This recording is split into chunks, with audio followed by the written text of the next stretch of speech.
Aloha, everybody. This is Kim Ann Curtin, the Wall Street coach, and I have a dear friend with me here today, the one and only Phyllis Fox. Say hi, Phyllis. Greetings, aloha. Phyllis and I have been friends for 12 years. Oh, I think it's longer than that, but whatever. Okay, it's been so. quite a while. It's been quite a while. Yeah. And Phyllis is how old? I am 93 years old. And I thought Phyllis would have some words of wisdom, having lived the most enriching, magical 93 years of anybody I know. So I thought I'd ask her to share some of her wisdom with us. So Phyllis, what do you think has had you be able to live 93 years and still be as healthy as you are? You know, that's something I really don't understand myself. But a couple of months ago, I had an awakening. For some reason, I never thought much about my age. I didn't realize that it was growing in numbers. It didn't affect me. I don't know. But for some reason, I realized that I was 93. I realized that that was old. I realized that I didn't feel 93. But it's sort of like taking another step in my life where I realize that there is an age and that there are things that are age appropriate, which I didn't want to deal with, because as long as I felt happy, healthy, plenty to do, lots of friends, lots of things to do, I didn't want to think of myself as old, and I didn't want to think of myself as 93.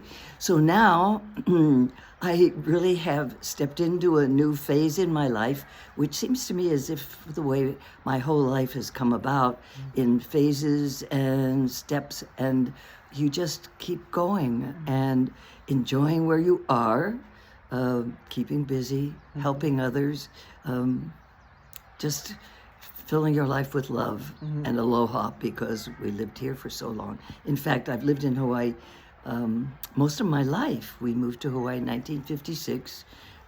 20 years, my husband was in the U.S. Navy, flying airplanes in the Pacific, and then back 19 moves in 20 years. So we were from Pensacola, Florida, Newport, Rhode Island, Washington, D.C., Monterey, California, 2 times in Coronado, Anyway, get the picture. It was a happy and moving way. Then we were back, came back to Honolulu and stayed on Oahu till we moved over here to the Big Island of Hawaii in 1986 part-time, and then 1996 full-time when we retired, which was a good thing, a wonderful thing. Nice. Would you please tell everybody how we met?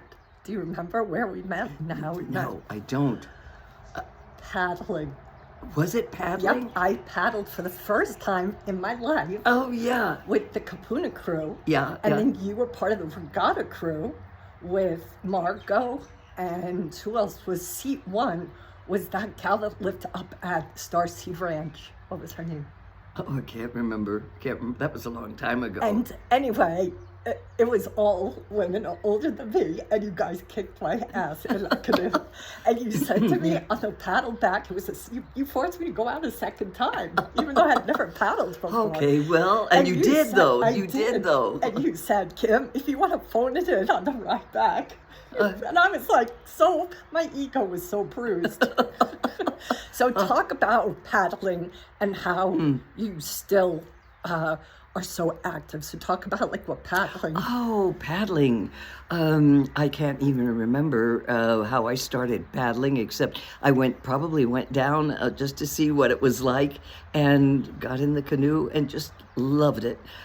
So I paddled for 25 years, 9 years racing, which was a lot of fun. But it was meeting incredible people. It was being a part of that incredible ocean that has so much spirit and such a part of your life. You're not only a land animal, but you're an ocean animal, and it touches your heart and your spirit to be on the ocean and a part of this incredible world. And would you share with everybody how you used to surf on Oahu? Talk about the surfing. Oh, well, I had an opportunity to learn how to surf at Barbers Point on Oahu. And then I met this incredible lady, Jan Husick, and we formed a team. And from then on till about 1970, we would surf together. In fact, when my husband was stationed in Vietnam for a year, Jan and I would send our children off to school. We'd throw our surfboards on the car, find out the place where the best surf was. We'd surf, grab something to eat, and be home by 2 o'clock to greet our children, help them with their homework, bathe them, put them to bed at night. But it was such a wonderful time, and I got to surf at Makaha, where they have some of the most incredible meets. I still surfed at Barbers Point. Chun's Reef was my favorite because it was this easy ride, right. And at that time, there were only 3 or 4 people who were out. We were surfing with longboards, 10-foot longboards, and it was a different style. Yes. It was a different time. It was a friendship and aloha. And again, that way of binding and appreciating and loving the ocean. Yeah, beautiful. Yeah. So some of our audience is probably curious about what one wants to pay attention to as one gets older. What would you say is your advice to anybody who's watching this who perhaps thinks about, wow, I want to live till past 93, and aren't you still playing water volleyball, yeah, yes. Yeah. I'm still swimming in the swimming pool and still playing water volleyball. And it's only because you're not in Hawaii that you're not in the ocean. That's right. I'm in a retirement community in Oregon. What would I tell them if they wanted to be or face life the way I did? Don't think about your age and just enjoy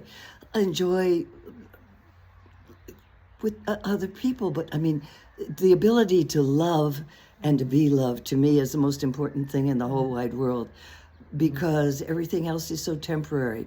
It's just the ongoing love and aloha of the mountains, of the ocean, of the land we live in, and the spiritual love between people. Yep, for sure, for sure. And I think I just want to say, guys, in closing, I think one of the most important relationships I've had in Hawaii is with you. Oh, you've put up with me. That's great. I have put up with you.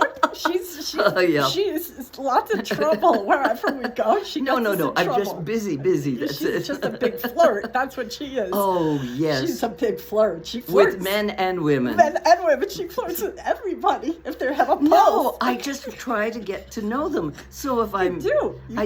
But you're just a natural And I flirt. like to smile and see people smile back at me. And they all do. They all do. No, not all. But those are good kinds. And the ones that don't smile back, you just move on from quickly, for sure. But part of what's been magical for me being with you is you have redefined my relationship to aging. Oh, good. Because you always want to stay out later than I do. So you've taught me that age is just a number, to stay active and to keep laughing and never take yourself too seriously. And loving, keep loving. Yeah. Keep loving. So thank you guys. I thought you would enjoy meeting the one and only Phyllis Fox, one of my best friends ever. And I just felt like I had to share her with you. So any parting words to those who are watching us? No, I don't. I guess just love and aloha. Love and aloha. Yeah. Okay, love and aloha, everybody. That's the secret to living.